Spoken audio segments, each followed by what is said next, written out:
All right. Yeah. Good morning, everybody. I'm Kate Giovanni Batista, the founder of Beyond Main, and you are here for our next installment of Main Street Collective, the No-B.S rules for successful storefront design and experiences with Jaime Izurieta. I'm so excited for you to be joining us today, and just like to kind of kick it off, for those who are not as familiar with us at Beyond Main, what we are is we're a cooperative technology platform that connects community and commerce. We really focus on utilizing technology to help support economic development and revitalization. And we do this by providing small business operational tools to help create like hyper local marketplace capabilities within your neighborhoods that we live and that we love. So with that, why are we all here today? Well, we are all here because we want to connect. We want to foster a spirit of collaboration and chat and learn from each other. We want to share our knowledge and also opportunities or challenges that we're all experiencing to help find meaningful solutions. And we also want to help shape the future of the communities and the economies that we want to be a part of. So that's really why Main Street Collective and Beyond Main, sets out to kind of bring us all together. A quick reminder of just the general agendas. So we do meet every Tuesday, the second Tuesday of every month, I should say, at 10 a.m. Eastern Standard Time. You can always find our registration links on our Eventbrite page. You can find past recordings on our YouTube channel. And once you sign up, you are on our newsletter, so you will get updates around the next sessions and registration as well as playback. So once you kind of attend one, you'll always have the ongoing communications at least twice a month from us, so you can prepare to join our next ones. But if you want to block that time on your calendar, we would certainly feel honored and appreciative for you to join each of our future sessions. During each call, we kind of hit on maybe what's trending or what are macro trends that we're noticing in the digital space or even just in the news with technology. We also share Beyond Main insights that we see at the local level. And we always have wonderful guest speakers that join us and share their amazing knowledge. And then we also leave time at the end for Q&A. So really excited about today's session and that all of you are here to experience it with us. So just some general updates on Beyond Main. If you haven't visited the site in a while, please check it out. You might have noticed we've gotten a little bit of a new look. So we have rolled out some new features and updates and shopping capabilities on the marketplace itself for customers to enjoy. It's easier to browse, it's easier to find markets, it's easier to see stores and scroll boutiques. So we hope you enjoy it. And if you have feedback, love to hear it.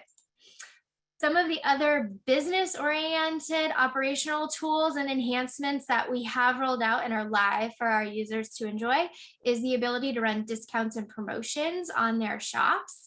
And so this is really important, obviously, with the holiday season coming up, creating those, custom codes, shopping codes, special featured discounts or category discounts might be important during this time. So we provide full capabilities for our business owners to run promotions and discounts as they need to and as they'd like to.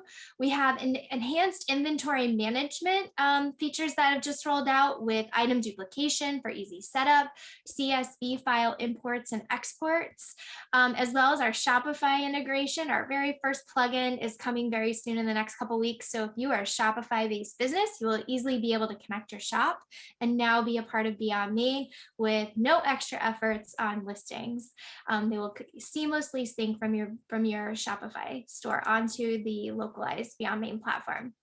And then we've also rolled out our dynamic shipping calculations. So regardless of the shipping provider that you do use, we've integrated a USPS shipping calculator based off of dimensions and size for items and weight, so that at checkout, customers as well as businesses can accurately assign shipping costs should they choose to set up shipping capabilities to support purchasing of goods or services that's not necessarily local for curbside pickup or in-store pickup or local delivery.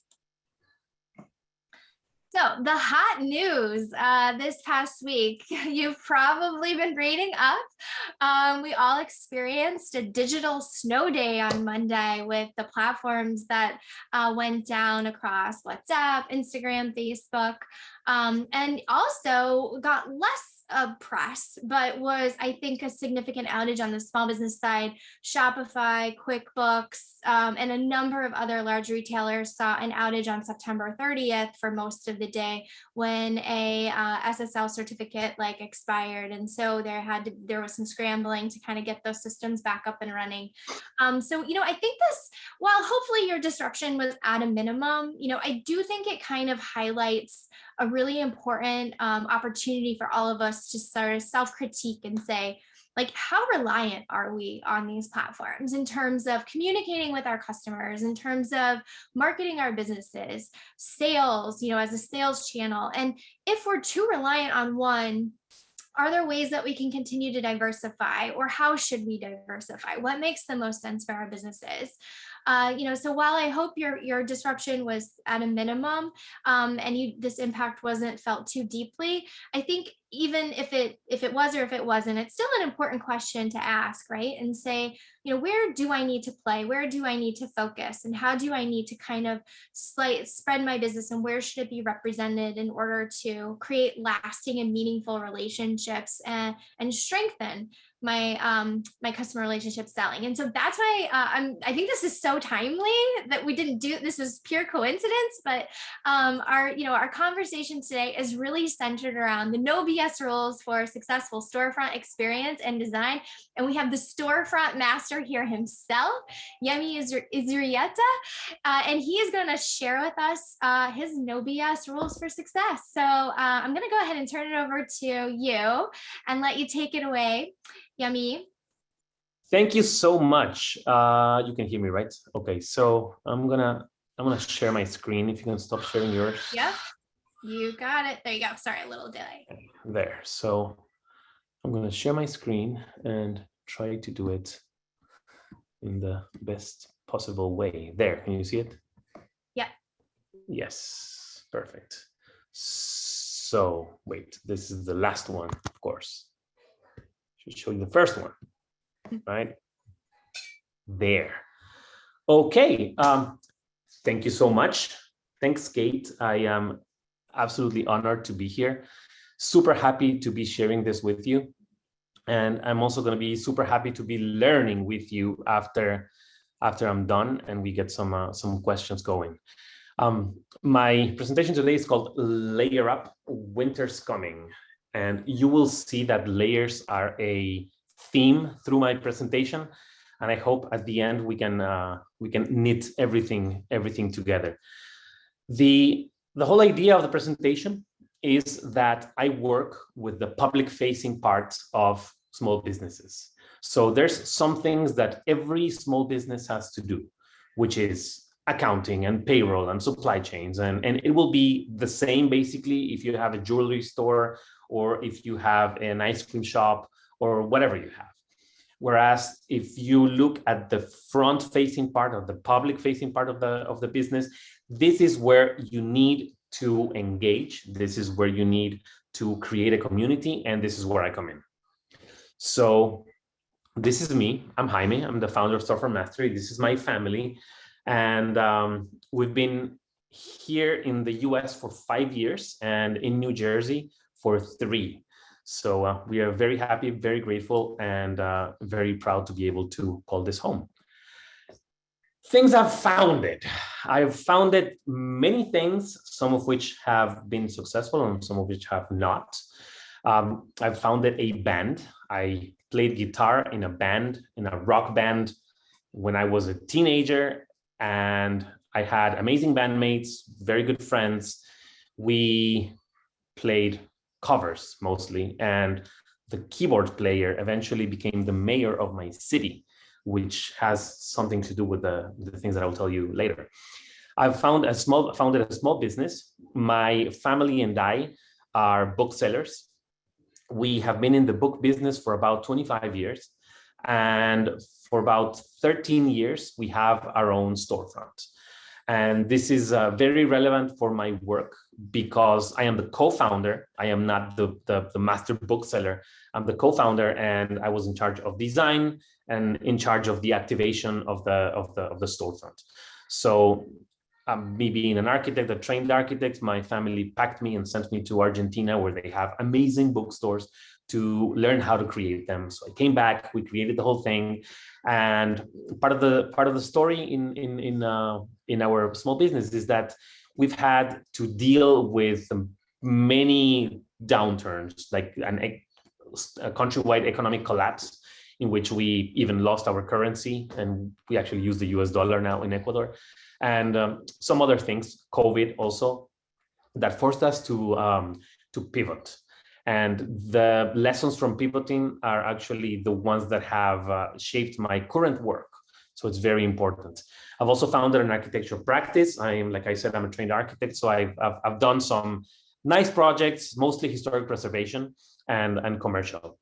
Then I founded a consultancy which helps small businesses. And right now it helps small businesses and organizations that nurture small businesses, but eventually it was a consultancy focused on local economic development.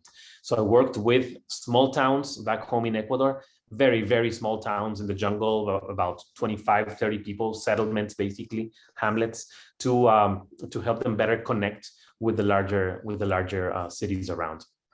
I found a museum too.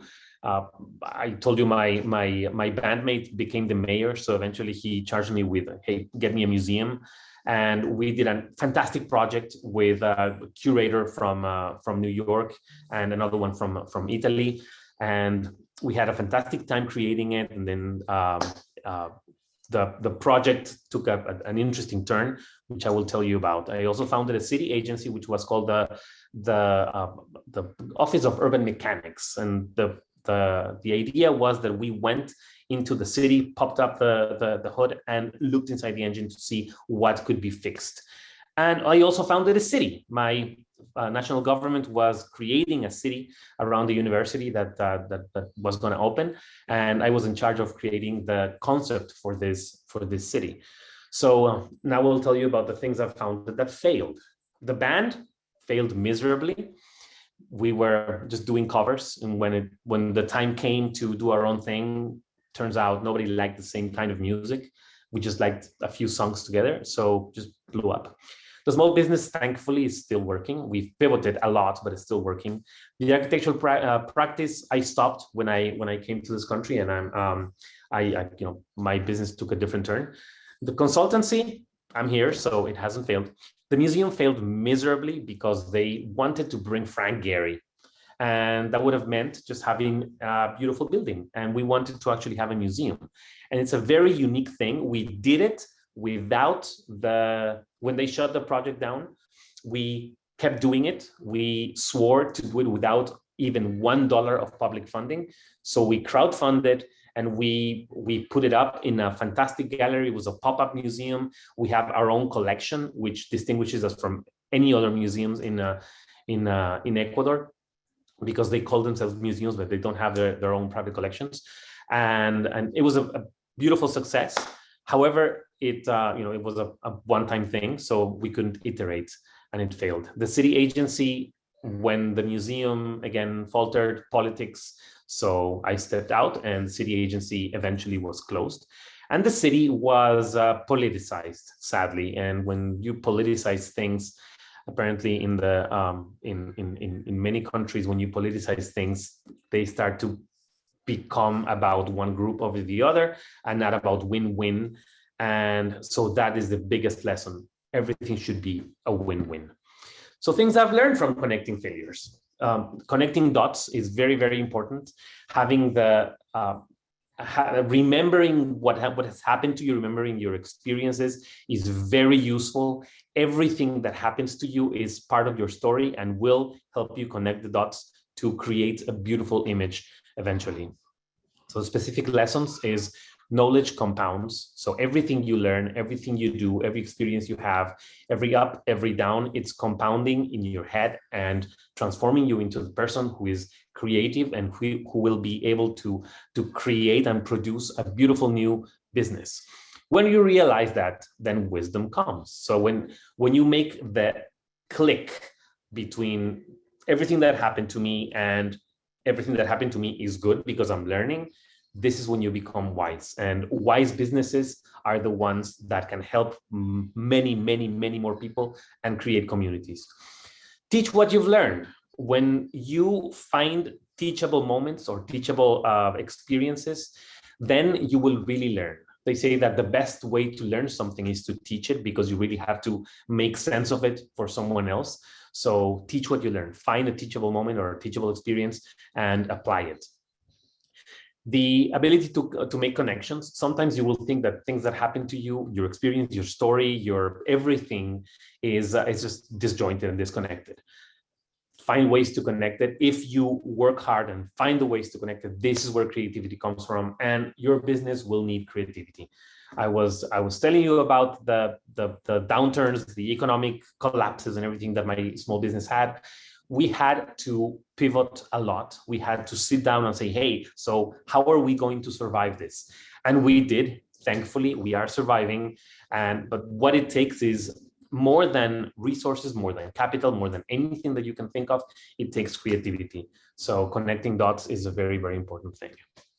That's the introduction, which was very long, but still, and this is a phrase I try to use all the time. Obstacles are those frightful things you see when you take your eyes off the goal. So never take your eyes off the goal. And how to do that? Write all the time. Keep a journal of everything that happens to you each night. Go home and write. Today, nothing happened. Okay, if nothing happened, what did you think about? How did you feel? How was the weather? Whatever, write it down, keep a journal. When you do that, you'll be able to connect the dots so much easier. I've been doing that for a while, and I used to have a blog. Then I used to have a mailing list that I sent emails to people, and now I have a Substack. I keep writing when I get ideas, when I get comments on things that I feel that need to be out there. I just keep writing, and this is a very, very good way of connecting dots later. So connecting dots has been a theme in my history, and this is where this comes from. The title of this session is the 10 No-B.S Rules for Successful Storefront Experience, and my book is titled 10 No-B.S Rules for Successful Storefront Design.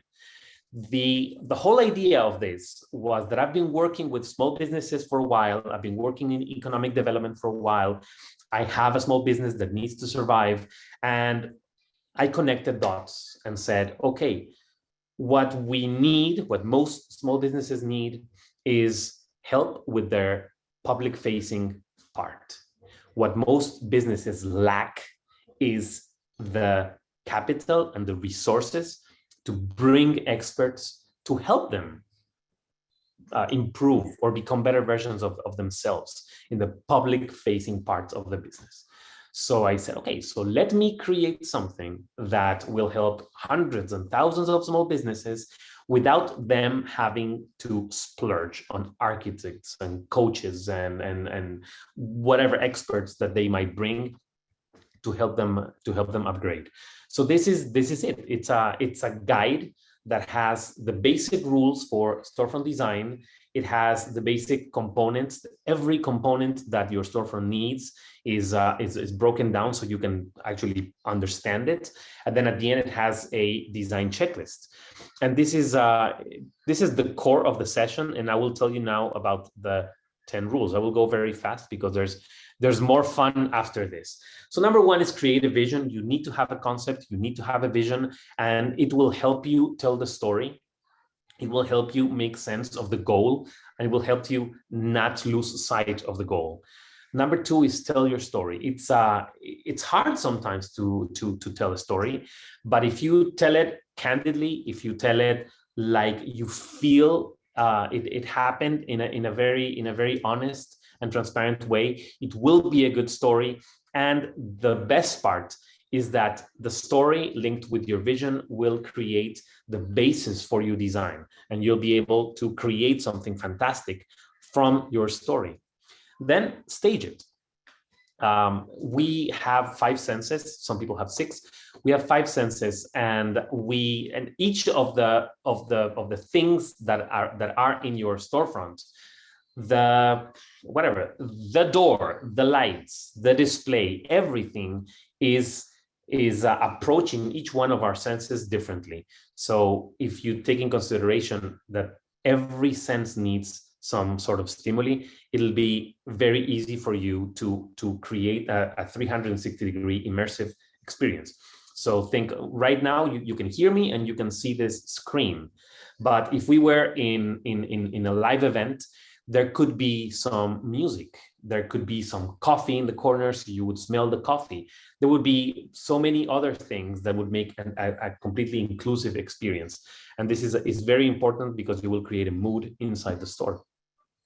Meet the sidewalk. Every business that has a brick and mortar store has a sidewalk. Sometimes your sidewalk will be the hallway of a mall. Sometimes it'll be the passageway in a strip mall. And sometimes it will be an actual sidewalk.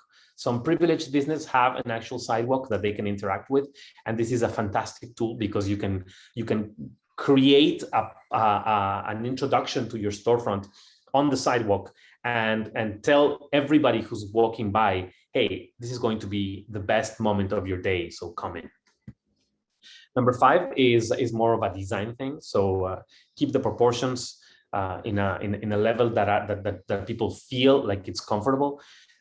Basically, the rule is step back, take maybe 2, maybe 3, maybe 5 steps back and look at everything that's in your storefront and see what stands out as too big, too small, too bright, too something, and fix that. Keep everything in proportion. Control the path is also very important. When someone enters your store, you are in control of where they go, what they see, where they go next, what they want, and what they see while they are walking by. So create and control the path, defining maybe stations. This is, I will tell you about what these stations mean later. Essentially, it's pauses. When people are walking or traveling in your store, they will pause. They will make a pause, and you will tell them when to make a pause and what to see. And these stations are going to help you a lot. Then, one store, one message. We were talking about the story. The story is what will guide your design. The story and your vision is what will guide your design. So if you align every aspect in your store with that message, people will find it coherent, and people will read it more easily. And this is an incredible way of creating a complete experience when everything is saying the same message. Your branding, your colors, your the way you greet people, even the words. Sometimes think that when people walk into your store, they are walking into your theater play, that you're putting up a performance for them. And in a performance, everything has to be controlled. So this is where you control it completely and send one message that will help people understand better. Be transparent is also another one.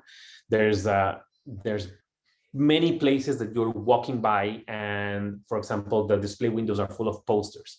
Some posters might be beautiful, but the ability to look inside and see everything that the business has to offer is incredible. But transparency is not just that. Transparency is also having your concept manifest in everything that you do, having your vision be present in everything that you do, so people feel that what you're doing, that the performance that you're putting is very, very honest and very transparent. So transparency is not just about storefront, but also about how you conduct the business. Then brand it.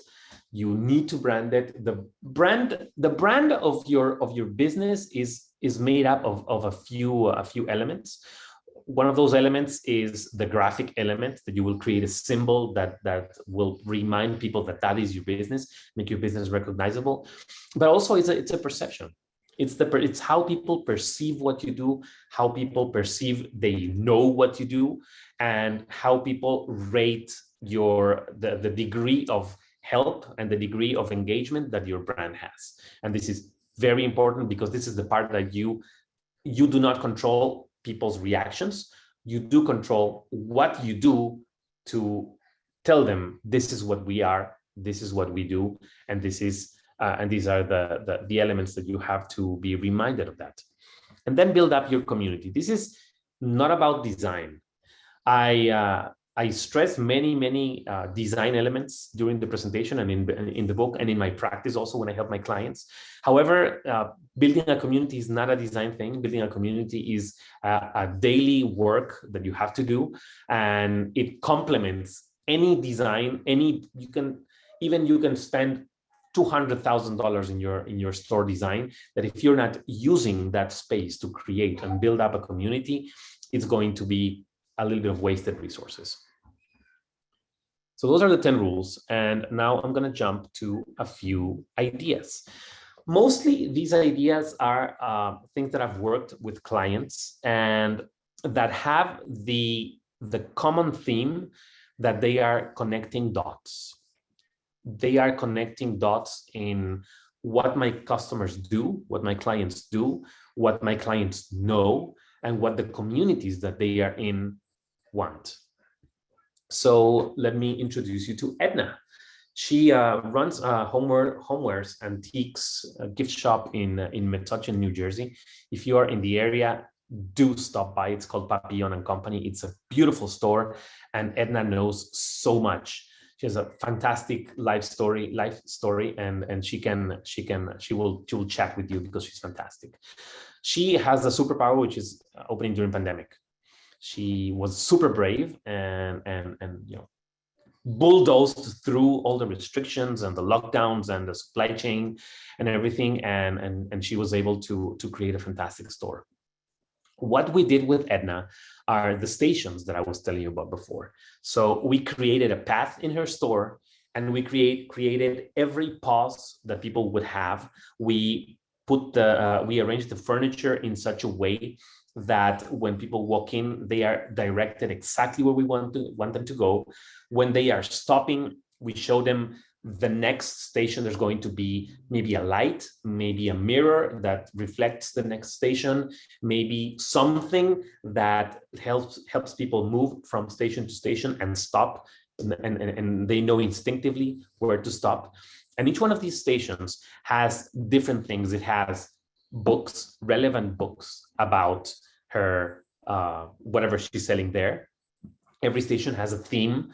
So it has a relevant books. It has some ornaments, candles, plants, the products that she's selling, of course. And it's not just one product. It's a combination of products that is helping or letting the customer create their own story of how to use these things.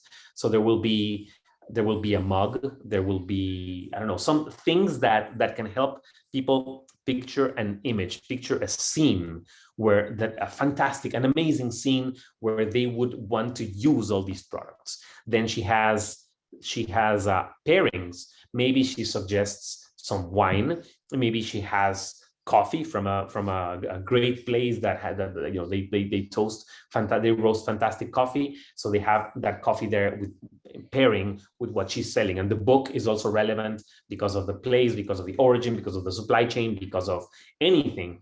And these themes are helping her, create the stations. And then, of course, there's notes. There's cards that we created that tell you what's there, tell you why the book is relevant, why the pairing is great, why the products that you're about to use are relevant again, and everything that you can see in each station. So you walk through the stations and you travel through the store, learning about what Edna is selling, learning about the supply chain, learning about the human stories that are behind everything that she's selling, because everything has a human story, has an origin story, maybe some amazing people who make it, some amazing people who bring it to the US from other countries or whatever, and each station helps Edna tell the story. So be like Edna. This is Mariana, the lady with the curly hair and the glasses. She's hugging a tree that is also hugged by wool. Mariana runs an independent film house in Quito, Ecuador. I worked with her because she was leading her neighborhood in a great placemaking project that the Office of Urban Mechanics was doing. And we basically created legislation that was not there to be able to install parklets. If you don't know what parklets are these extensions of the sidewalks. Sorry, that take you up. say that again? Siri, I was not talking to Siri. Extensions of the sidewalk that take up parking spaces, and that can be public spaces. So it can be spaces for chairs for restaurants. It can be whatever, generally public spaces. So we created a parklet with Mariana, and she started a knitting club where it has nothing to do, knitting and film house. She started a knitting club, and people from the neighborhood come all the time, sit down and knit. And they do fantastic things, like you can see the tree cozy here.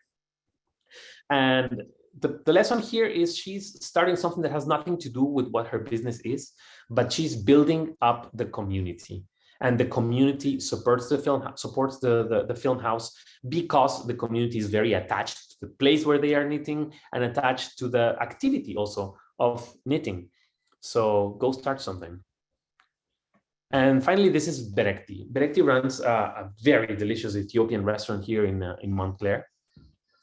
She had to pivot from her in-store service to go, because when the lockdowns came, restaurants were not allowed to be open. So she had to sell takeout. When you have finer dining like Ethiopian, it's not a hamburger. So the price, of course, is higher. And when you do takeout, you lose much of the experience that you have when you go to the restaurant. If you go, you sit there, Berekti comes, she chats, she talks to you about her country, about the customs of the country. She tells you about the food that you're about to eat. She tells you how you eat it with your hands and how people enjoy these meals together, and how togetherness and family and friends and being with people is a very big component of this. And then the music is fantastic, and she has some artwork, and it's just a great place. But people were not getting this when they order takeout. They come to the same table where they eat breakfast, lunch, and dinner, and they just had Italian yesterday, and we'll have a burger tomorrow. Same lights, same music, same everything. So we created a great product with Berekti that was takeout experiences that you could basically take her restaurant, Mesov it's called. You could take her restaurant into your house. So you would get a traditional Ethiopian basket with a traditional Ethiopian little basket with the meal inside. You would get the tablecloth, the napkins, the what else? The coffee, the tea, little mugs for the coffee or for the tea, little cups for the coffee, and you would get some cards. Amazing that Berekti was telling you about the experience, the culture, the country, the food, the customs. And great thing is that it was we also included a QR code that you could scan, and it a playlist for the same music that Berekti played in the restaurant came. So you could basically have the same experience, not the same, but very, very close experience that you would have on the restaurant if you ordered takeout. And this was a wonderful idea.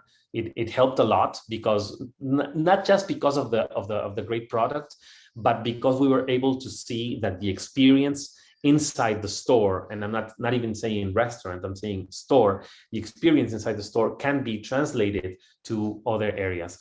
So also using more channels, using channels like, I don't know, a WhatsApp or social media, email, and takeout. Takeout is also a channel for a restaurant. So using more channels and trying to find things that will translate experiences. Websites also. If you can translate the experience to the website, it's great. People are browsing, pages in the same way that they are looking at, I don't know, YouTube or Gmail. But if they could, in some way, look at your Beyond Main store and be reminded of, so when you're looking at my store, you should be listening to this music, you should be having this type of coffee, you should be having this. You can create an atmosphere for people to browse, and of course it'll be a great way to do it. So make some connections. Now, final reflection. This is again a phrase that I use a lot from David Bowie. However crazy you may think it is, there's a place for what you want to do and who you want to be. So be creative, don't stop, keep trying to keep writing your story, keep connecting dots, keep creative, keep thinking that everything that happens to you is a good story. Everything that happens to you is a useful story, because it will compound in your head and you will be more creative eventually. Thanks. That's it. Thank you so much. I am Jaime, the storefront guy. You can reach me at various ways. You can see my Twitter, which is there. My Facebook is Storefront Mastery. My Twitter is my last name, so it's you can just copy it from there, because it's not very easy. My website is storefrontmastery.com. You will see some of the things we do, some of the products we offered for clients. I also have the page for the book, which is successfulstorefronts.card.co. And then finally, my Substack, which is where I write some mostly uncomfortable urban truths about things. Yeah, there's many things that we don't talk about in cities. There's many new ideas, but that we really are sometimes afraid to discuss more. And some thoughts and reflections that try to untangle things that are very hard to believe that happen in cities all over. So this is what I write in my Substack. That it would be great if you can sign up. So that's it. Thank you so much, and I'm going to stop sharing now and send it all back to Kate, who will Awesome. if I can ever figure out how to do this. Thanks, Yemi. Stop share here. Got it. Cool. Yes. All right, everyone. That was some amazing information. We just got the experience to listen to. So I want to know your questions. What questions do you have? We have the expert here. Let's utilize them. What challenges are coming up for you? Is there anything that you feel like you need help, working through on the creative front, or how you execute one of those within one of those roles? Anybody want to kick it off with a question? I will. Great. It's Jackie over at Montclair Center Bid. How are you? Good morning. Morning. So for our downtown businesses, some of them are experiencing a lot of construction in front of their spaces, and it's not going to be, the whole season, but typically what they say is going to take 5 days is taking 3 weeks, and all of that fun stuff. What's some advice we could give to our businesses who are dealing with that now? Okay, that is very interesting, because it's something that they cannot control. It's something that physically affects the way that people can access their storefronts. So I guess the best thing that I can say is focus on information, focus on different channels that they can recreate the sale that they would have in their stores if people cannot access. Because it's, to give folks some context, these are storefronts that are in the main street, and it's a county road. So the county is fixing the sidewalks. Many storefronts have broken sidewalks and plastic barriers in front of them. So it's sometimes very, very hard to access. I would say information, trying to use this time to build up their brand, use this time to build up the connections, to build up the community, to bring the community and change it from customers to a tribe. Try to try to establish a very familiar and different relationship between just a transaction that you would go inside a store, find something you like, pay for it and leave, versus go inside the store, see something that you like, find the person that's going to explain the origin, the importance, the possibilities of what you're going to buy, and then help you link that with how you're going to use it, so that the value that is being added to the little thing that you buy is incredible.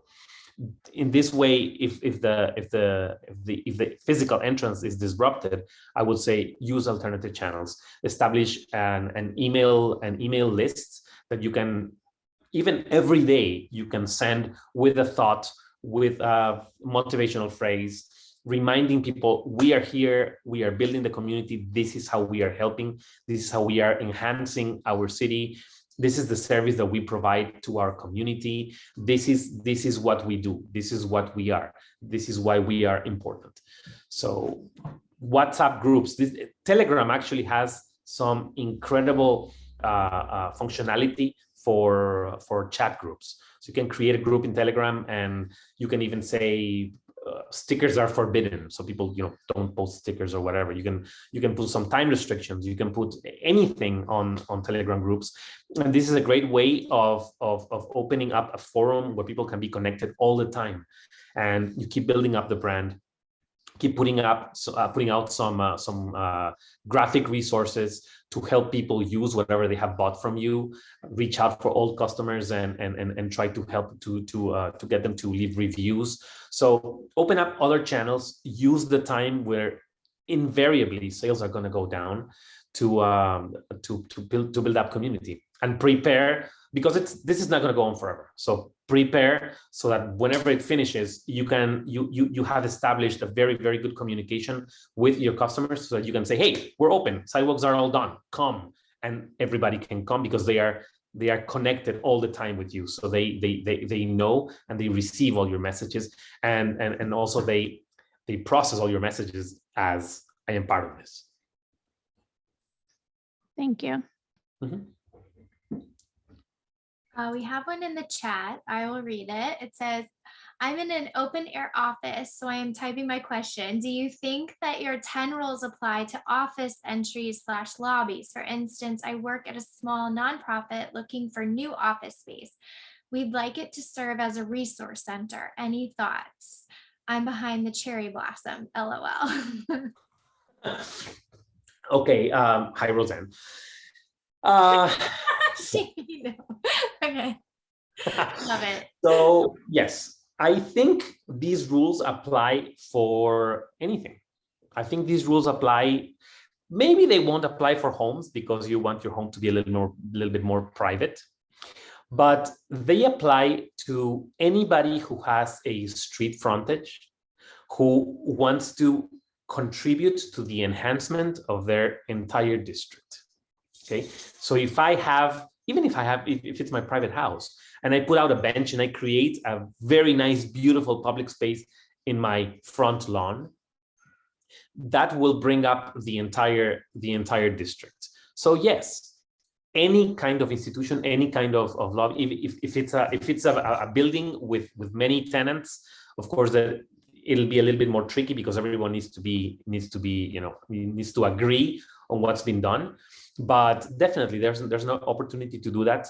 The fact that you are not actually selling something that people can walk in and buy doesn't prevent you from creating a fantastic storefront. And I say storefront anyway, a fantastic storefront, because you are selling community. Your business is creating community. So having a public space, having an outdoor living room where people can come and lounge and have ideas and discuss and create, and maybe form a knitting club like my friend Mariana did.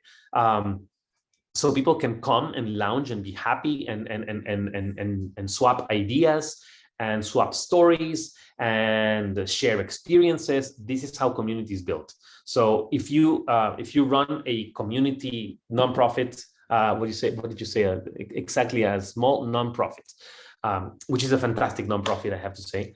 You're in the business of building community. So having a small public space in front of your building can be a fantastic way of doing that. The best way of getting more people is having people. So if you can have 2 or 3 or 4 lounging in your place, you can be sure that there will be many more coming later, because that's going to attract more people.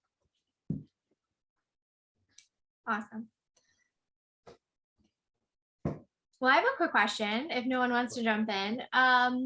Any advice for replicating unique experience? I know you touched on a couple examples in the presentation, but even if there was any other learnings you wanted to share around like translating experiences or building community online through online opportunities, like any specific channels or methods that you found, or tactics that you found that be more successful than others out there? Yes. So I will tell you the story of my own small business, because I feel like even they are small successes, but they are successes that we've had because we've used the technique that I am now using with my customers, and it has proven successful. So number one thing is look at your entire ecosystem. So in our case, we were selling books. Our business was selling books. We open the doors, people come in, choose a book, pay for it, and leave. Okay. When that becomes difficult, we need to look at, so what is around selling books?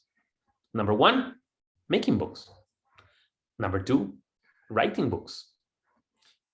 Number three, social events around books, right? So we sat down and we created basically 3 parallel companies. One is a workshop and writing clinic educational company. What we do now is we provide workshops for people who want to learn how to do creative writing. And these are workshops that funnily work in a very similar way as the coaching that I provide to small businesses. It's reconnecting with your passion, reconnecting with your story, reconnecting with what made you inspired to open your business in the first place, and apply that inspiration, that passion into creativity for your business. We do the same thing, reconnecting people with their story and reconnecting people with their experience and learning how to write. That's one of the companies. The other company is a publishing company. So we have basically 2 lines. One line focuses on more social sciences and philosophy, a little bit of a higher end kind of thing. And the other one focuses on anything that people want published. So if you have a book, you come to us, we will publish your book. And that's number 2. And number 3 is an event planning.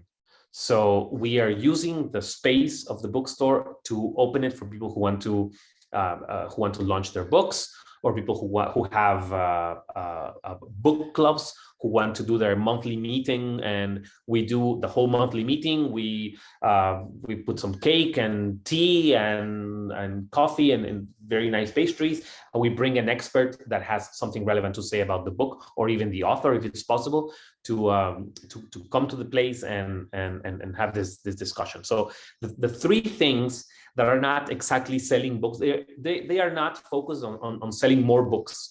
They are focused on bringing the book selling to a lower percentage of the income, so that any disruptions do not disrupt the entire business. So now we have these 4 lines that are contributing in different ways. And when they contribute in different ways, also the book selling goes up, because more people are aware of the existence of the bookstore. More people are aware that there's an expert bookseller that can recommend whatever they want when they come in. And they're also aware of our online channels. We sell via WhatsApp, we sell via our website, and also, of course, of the Facebook page. So my advice would be, look at your ecosystem, look at everything that revolves around what you do, and try to tackle some components of that, and try to make some of those components work for your core business. And I see Shannon raising her hand. Yes, good morning. I'm calling from Duluth, Minnesota, and I have a situation where I've got a lot of a little too many businesses that have temporary signs on, and the city does not necessarily enforce. I'd love to hear if you know of any actually very effective either ways to, I don't know, doll them up a little bit, and or if you know of any cities that do a particularly good job with their facade programs that they may have. And that's my question. Yes, I would say that number one, it takes a lot of leadership, because these are private businesses that you cannot go in and say, hey, I need you to take this down. But so it takes a lot of I'd say soft, tough leadership. I know that Metuchen, New Jersey has a great way of cleaning up and bringing up their storefronts, especially when it comes to signage. So that could be a very interesting, the Downtown Alliance there could be a very interesting experience and case study. What I would say is focus on, there's lots of people who can create a before and after image. And this is sometimes very easy when you do with precedents that don't even need to be of the same store that you're talking to. They could be different stores that have, you know, the many signs written by hand, printed in computer without any design or any branding or any nothing. And they are basically clogging the entire display window and you cannot look inside. So find the before and after images of places that have changed this and use that as your case. Because it's, I find that the visuals are probably the easiest thing to convince people of this is how you can make this better. And it's very hard to just barge in and say, hey, you need to take this down. But if you essentially bring them all on board saying, this would make your store so much better. Your transparency, your signage, your branding, your maintenance, and also your activation. Because when we print things on whatever font that's their Calibri or something, whatever word comes up, we just print saying, I don't know, sausages out of stock, whatever.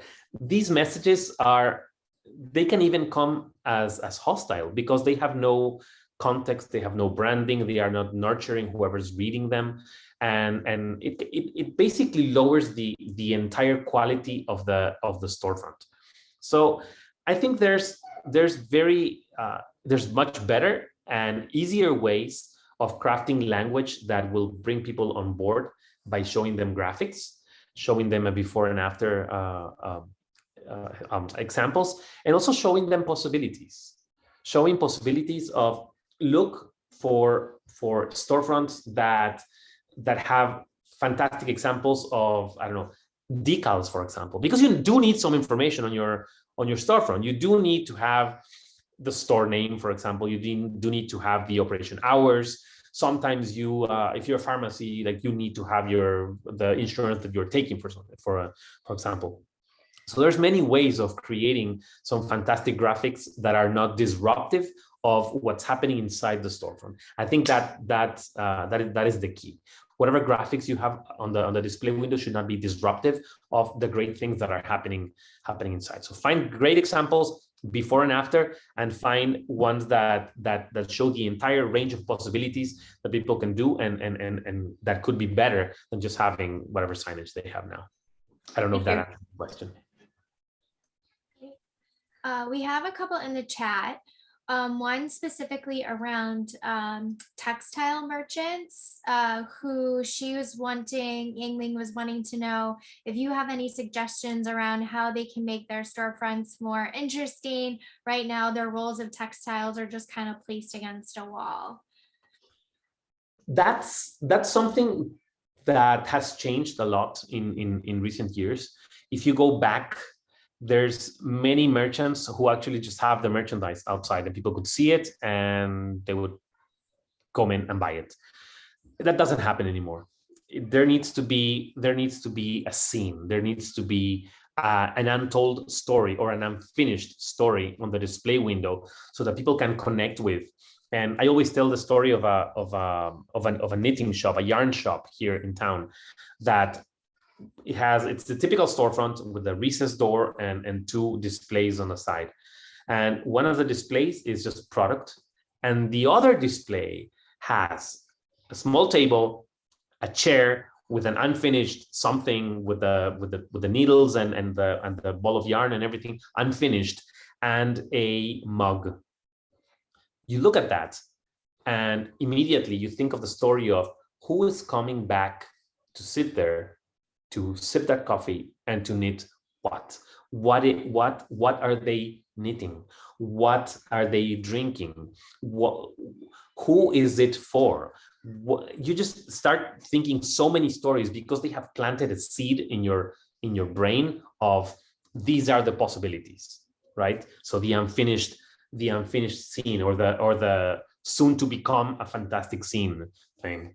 So for textiles, they have so many chances of creating beautiful displays, both inside and outside. I just saw, I'm gonna try to find it, and I see, yeah, it's the ending. So I will try to find and send you, Kate, so you can post in your site or in your page about this storefront that I'm talking about in Greenwich Village in New York. What they did is they sell some African wares, textiles and crafts and stuff, and they found these great baskets, very shallow baskets, and they took, I don't know how many, probably 50 baskets, and arranged them on the storefront outside. So they are actually getting rained on, they're getting sun and everything, but it's a beautiful display of different sizes and different depths and different colors even, and they have these amazing pink and green lights that look amazing. And so the storefront becomes a 3D thing using what they are selling. So I take the example, and Yaling will know this well, of some restaurants in Southeast Asia.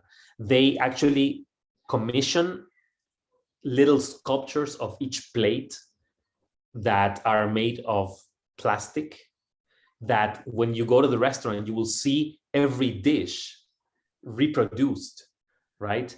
And it takes a lot of craft to do that. They're probably much more expensive than the actual dishes, but they are there and they are just showing possibilities.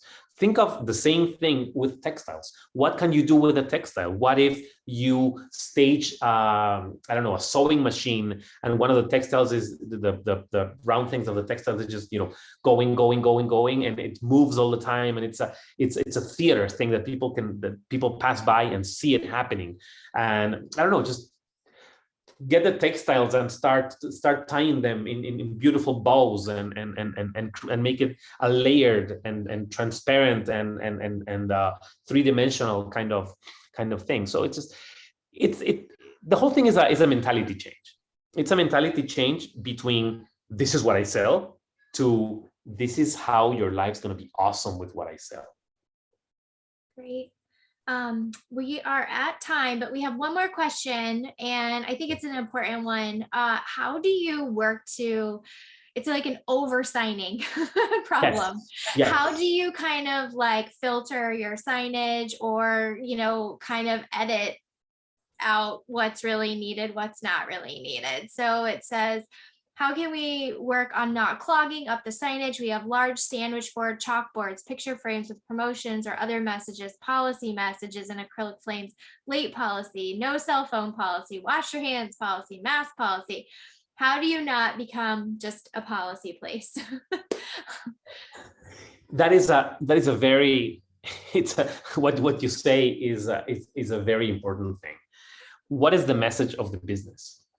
The message of the business is, we are awesome. We want you here. However, there's some rules.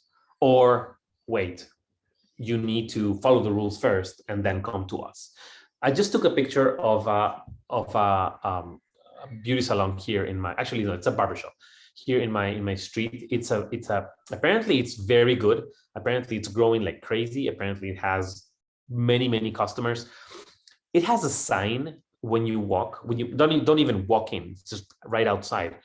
It has a sign that sometimes makes it kind of hostile to people who are walking. Don't come in if you don't have an appointment. Don't come in. This is our new price, and if you don't want to pay it, don't come in. It's just putting you off and sending you away. And I think the same things can be said with maybe with a joke, maybe with a cartoon, maybe with I don't know, maybe you print a life-size image of yourself holding the thing that says, hey, these are our policies, welcome. I guess just trying to change the language, trying to limit the size of the policy messages versus this is how we make your life awesome messages. There's no rule of this is too much, this is too little. There is the rule is you have one message and you need that message to arrive to people, to get to people, to their hearts, to their minds, so that when they are walking into your store, they know that you will be able to provide what they want and make your life great, right? If you don't know and you need to ask, it's because the message is lacking. Not because of too much signage or too little signage. It's because the message is not aligned with your mission, not aligned with your design, not aligned with your service, not aligned with the experience. People immediately, when they walk in, they should know that you're going to make their lives better, even if you don't have the exact thing that they're looking for. So minimize the policy and the rules part, and maximize this is our message and it needs to be coherent. All right. Well, with that, I think we'll close it out for the day. I'm sure we could keep talking for another hour, but we want to be respectful of everyone's time. And I really appreciate you all joining us today. I hope you'll join us. Actually, let me share. Let's see. Our next, just some closing reminders. Our next session will be November 9th at 10 a.m. and we'll be joined by Brian Ostrovsky, who is the founder, CEO of Lookable, and he'll be discussing loyalty marketing campaigns and approaches and tactics that he's found successful within Lookable. So that should be really interesting if you've been toying with or are currently running a loyalty program for your town or for your business. If you're not on our newsletter, please sign up. We have been sending out some funding center resources that I think are really helpful from our partners over at Hello Alice. And then, stay tuned for more cool features and enhancements coming from Beyond Main with our Shopify integration, and check out some of those new features that are available now. And we will be sending out a holiday gift guide submission call, so keep a lookout for that as well. But with that, I will kind of close it out, and thank you so much for your time today and this wonderful wisdom. I know I took away a lot. I hope you all did as well. And we hope to see you guys in November. Thank you so much.